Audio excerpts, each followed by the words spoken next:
In August 2005, over 30,000 comic book, anime, gaming, horror, science fiction, and fantasy fans gathered in Toronto's Metro Convention Centre for a mammoth convention to buy, sell, and celebrate around their collective interests. At the con named the Canadian National Expo, their passions intersect with one another and with global consumer culture. In this videography, we will explore with a discerning eye these passionate pursuits. Is the popular fascination with popular culture good for individuals and for society? What forces and factors drive it and underlie commercially successful entertainment? We use some prevailing consumer research thinking and introduce a few new ideas to help us understand these fantasy and entertainment-oriented consumer behaviors and rituals.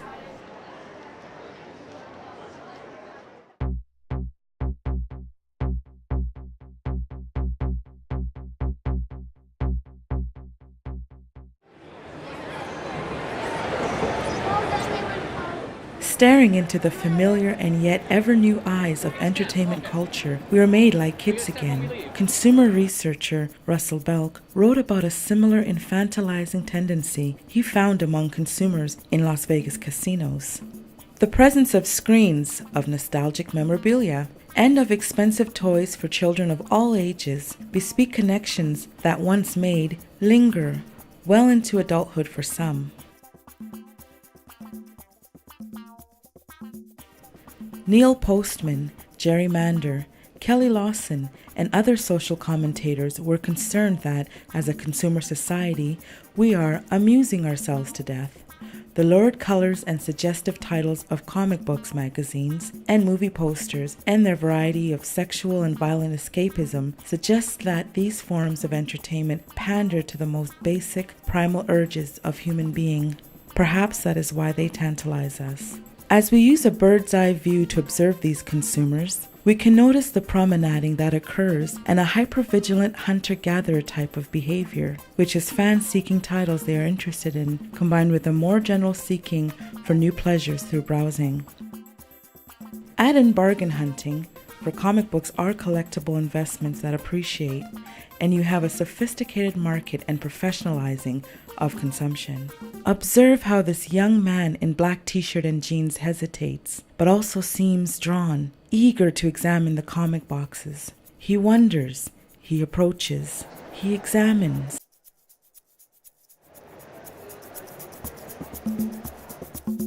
What dreams are being fulfilled in this quest? What other worlds are the portals onto which these comic books open?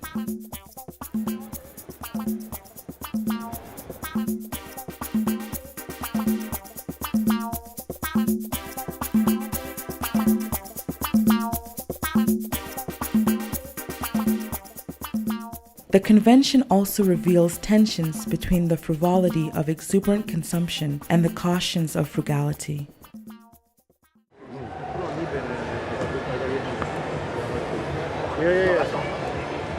Be gentle, okay? $60, yeah, $60. Yeah, the battle you never expected to see. Oh, I want to get this. Looks cool. Yeah, $60. You know what? Yeah, there's no way. Oh, the Fantastic Four fight against each other. Like networked narcissi, we like to collectively find ourselves by gazing into the funhouse mirror of modern celebrity. Mass entertainment offers us an unending parade of rich archetypes to do so. But has the world of celebrity gone too far? Have the divisions between the famous and those who admire them reached an apex point at which we are obliged to deconstruct them?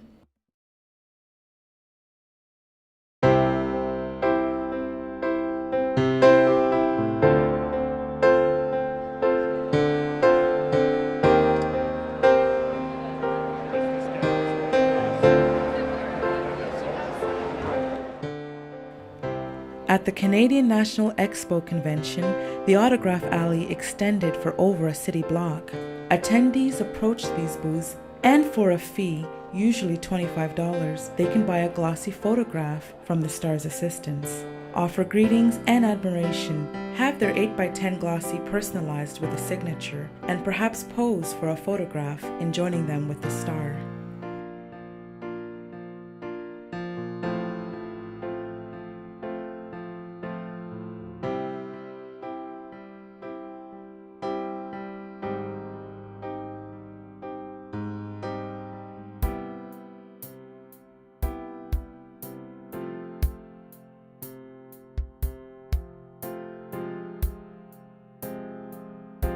Here is Cassandra Peterson, who, when in costume, plays Elvira, Mistress of the Dark. Known as the Queen of Halloween, the rather unassuming and modestly dressed Miss Peterson contrasts with her body, cleavage-heaving alter ego. She seemingly offers a glimpse behind the Hollywood illusion factory, yet with her eager demeanor and wide-eyed enthusiasm at greeting and meeting strangers, she simultaneously perpetuates it. The main guest speaker at the event, whose presence was heavily advertised, was Elijah Wood, the young actor who played Frodo in the Lord of the Rings trilogy. However, to see Frodo, one had to purchase a $180 ticket, which entitled you to an autograph, and not much more. Elijah Wood, like something very precious, was kept hidden away from the masses.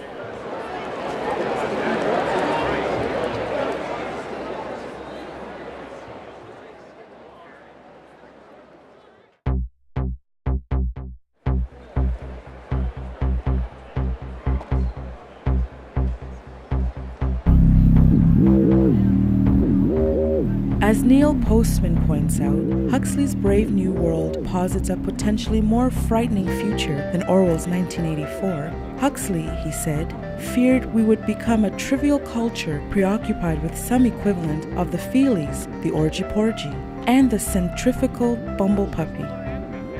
As Huxley remarked in Brave New World Revisited, the civil libertarians and rationalists who are ever on the alert to oppose tyranny fail to take into account man's almost infinite appetite for distraction.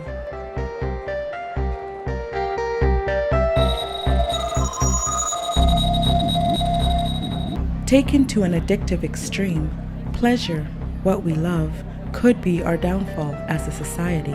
As we become overwhelmed by complex worlds of trivia, information, and merchandise, we may lose sight of our own lives, our own goals, our own collective futures. Searching for the latest knick-knack, we might fail to search for a better life. Experts on questions of trivia, we fail to question the inequities and oppressions that go on all around us. Drawing on a long history of cultural studies, particularly associated with Frankfurt School scholars Theodor Adorno and Max Horkheimer, and later of the situationists like Guy Debord, this view is highly critical of the distractive potentials exhibited in full at this convention.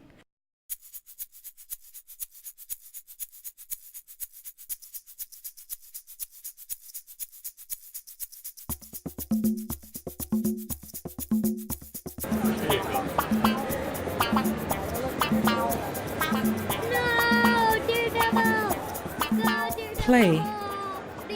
Ludic activities and rituals are an essential aspect of human life and one of its chief joys. Leisure, spectacle, and entertainment can be seen in this more positive light as natural expressions of humanity's unquenchable need to express, to create, and to transform. Through play, we connect and we become. The foundational play theorist Johann Huizing wrote that the fundamental characteristics of play are that it is freely and voluntarily entered into, that its outcomes are uncertain, that it is special and different from ordinary mundane life, and it is ordered by rules.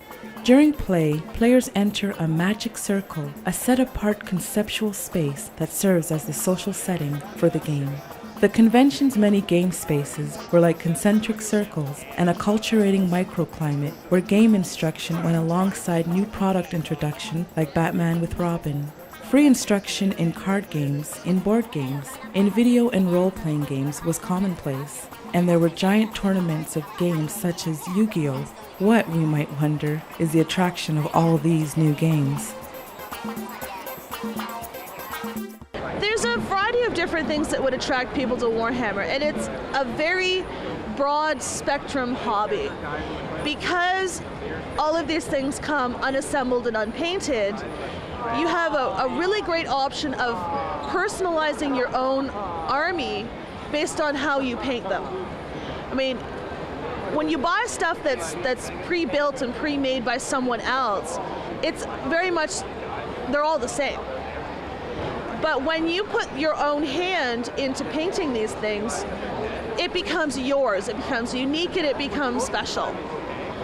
And because there's so much variety in what we offer to consumers, your army, after you've painted it, is never going to be the same as someone else's. And then you have the challenge of seeing, well, whose army really is better. But there's also the random factor, because it does involve dice rolling.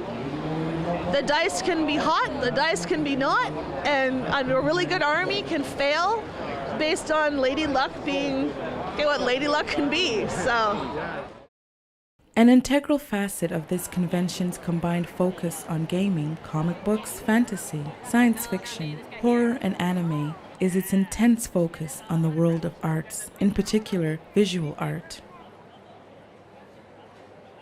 Artists of all stripes abound at the convention. Many convention goers carried easels and sketchbooks with them. Many amateur fans displayed their work to the pros in order to get assessments and advice on breaking into the industry.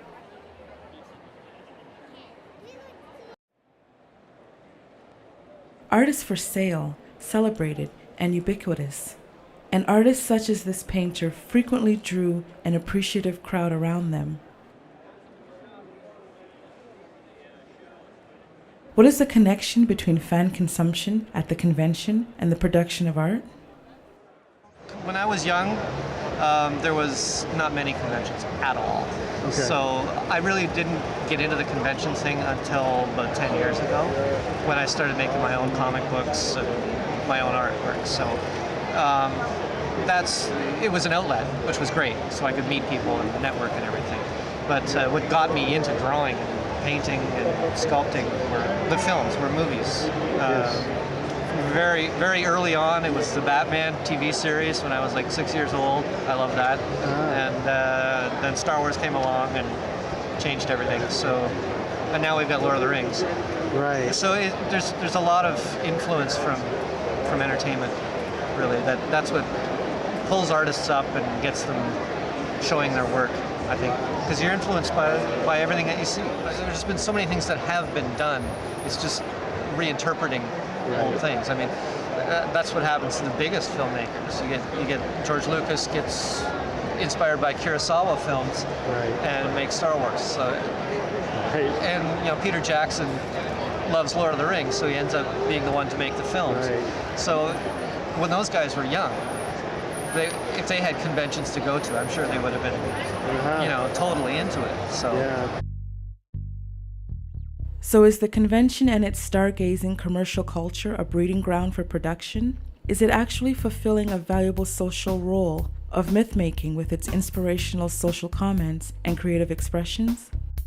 Could the elaborate devotion to apparent trivia be more than it seems? The works of cultural studies scholars like David Morley, John Fiske, Henry Jenkins, Constance Penley, and others suggest that some people use fan activity as a stepping stone to their own creative production. Our artist informant suggested it as well.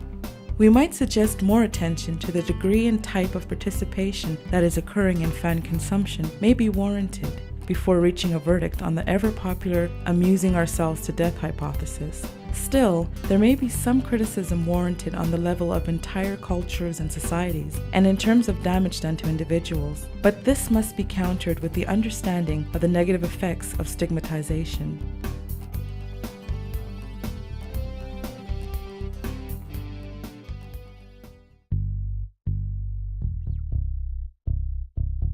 In this final section of our videography, we offer a succinct theory to help illuminate entertainment consumption in a hypermodern era. We must view entertainment consumption not as merely a leisure pursuit, but as a mythically based, therefore fundamental human behavior, with identity-forming and transforming effects. We submit 4 elements for your consideration. First, there are dimensions.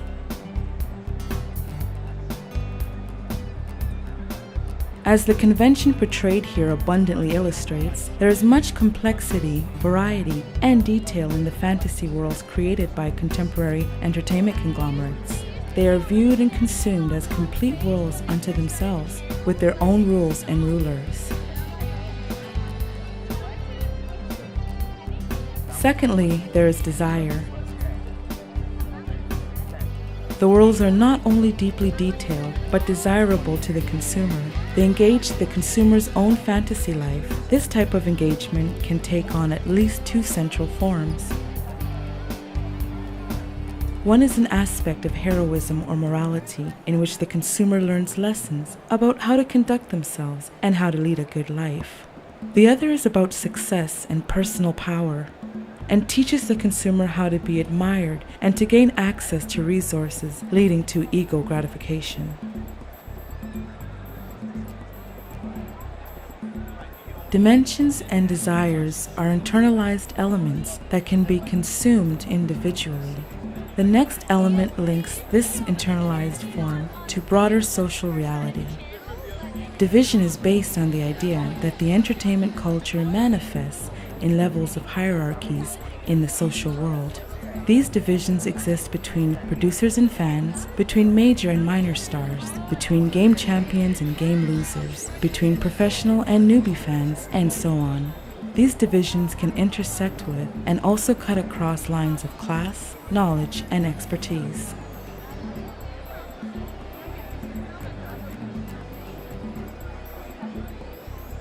The final element, much in evidence at the Canadian National Expo Convention, is doorways. Doorways are the commercialized experiences, moments, and opportunities that offer consumers a link between the fantasy world of entertainment and his or her own social world and experiences.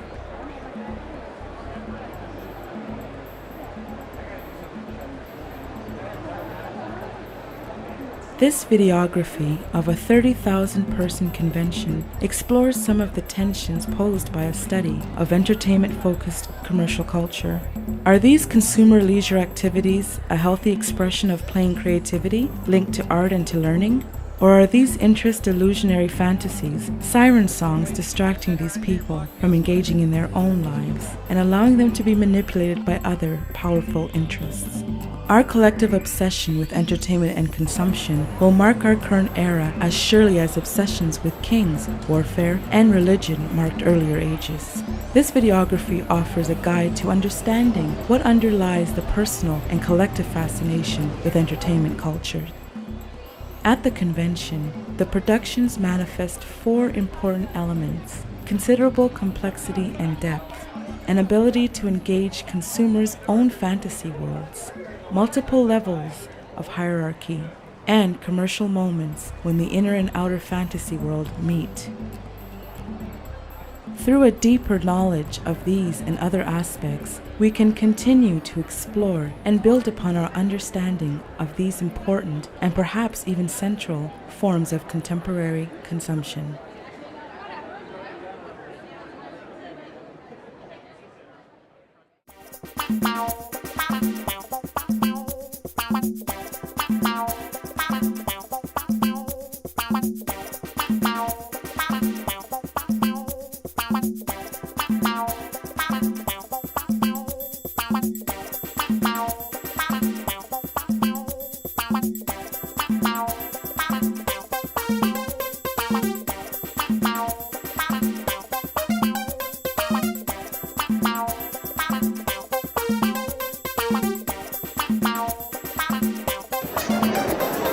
Everybody's part of the show.